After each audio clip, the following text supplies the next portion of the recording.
We are learning new information about breaking news out of Damariscotta today. Investigators now say the fire there was accidental. One person we know has minor injuries.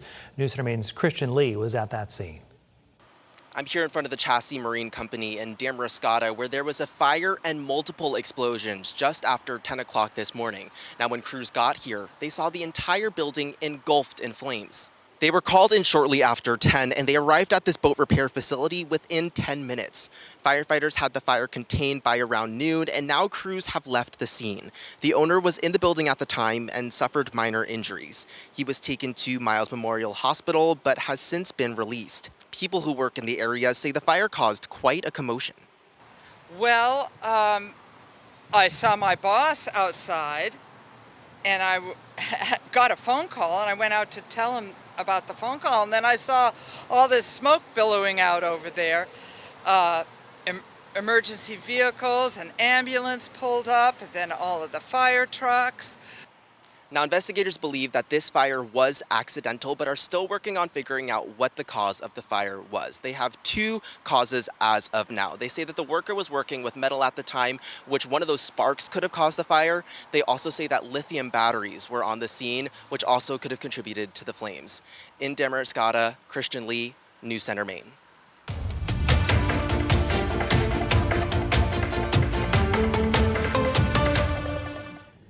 The U.S. Senate narrowly rejecting an effort to rebuke President Trump over the war in Iran. Yesterday, Republican Senator Susan Collins voted with Democrats to limit the president's war powers. The resolution failed 50-49. This is the 13th time the Senate has voted on an Iran war powers measure since January. Gas prices remain above $4 a gallon on average in the U.S. and in Maine due to that conflict.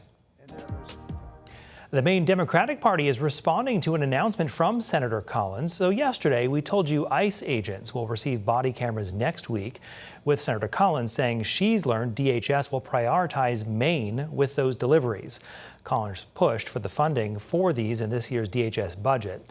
Today, Maine Democrats are criticizing Collins for voting in favor of budgets that fund ICE.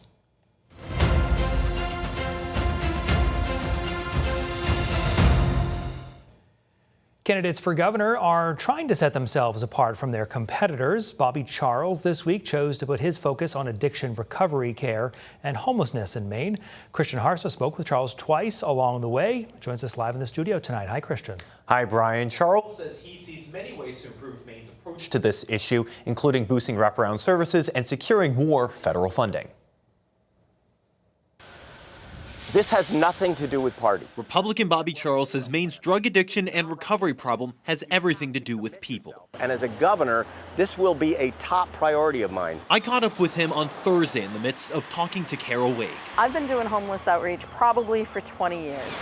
She runs the nonprofit My Father's Hands, which operates in Portland. Our state is failing not only the homeless people, but it's also failing the businesses in the city of Portland. Continuing his campaign's tour on Friday, visiting Phoenix House in Lewiston, saying addiction is an issue even more critical to Mainers than cost of living, education, and energy prices. This is the biggest thing in the room right here. He also offered 5 actionable things he would do as governor. Executive orders immediately prioritizing drug addiction services. Number 2, get federal money in here. Number 3, help to coordinate at the state level all these private groups to work together. Number 4, increase the count of residential beds. And 5, I think that we need to think harder about this as a nonpartisan issue. They need consistency of support. They need kindness. They need love. State Senator Rick Bennett is running for governor as an independent. His campaign pointed towards his work he's done in the State House and his 5 actionable steps. Yeah, first of all, prevention is critical. Secondly, with our recovery centers, we need to provide them more consistent funding. Third, increase staffing. Fourth, support services on the ground where they're needed most. And fifth, build out continuing care. Addiction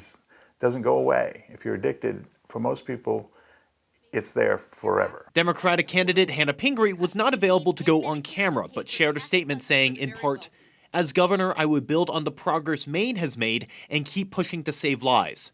And her 5 things: strengthen support in every community, expand mental health care access, increase access to primary care and rural treatment, fight Trump's Medicaid cuts, and end veteran homelessness and reduce homelessness statewide. Charles says that if he is elected governor, Mainers can expect him to talk about this topic weekly. In the studio, Christian Harsa, News Center Maine. Christian, thank you. 11 rural hospitals in Maine are receiving new funding from the state in an effort to keep them open. Maine DHHS says it is releasing $30 million through the Rural Health Transformation Program. Qualifying hospitals were determined to be the ones that could benefit the most from the payment. Each hospital will receive a portion of $3 million in Phase 1 to create sustainability plans. The remaining $27 million will support efficiency projects.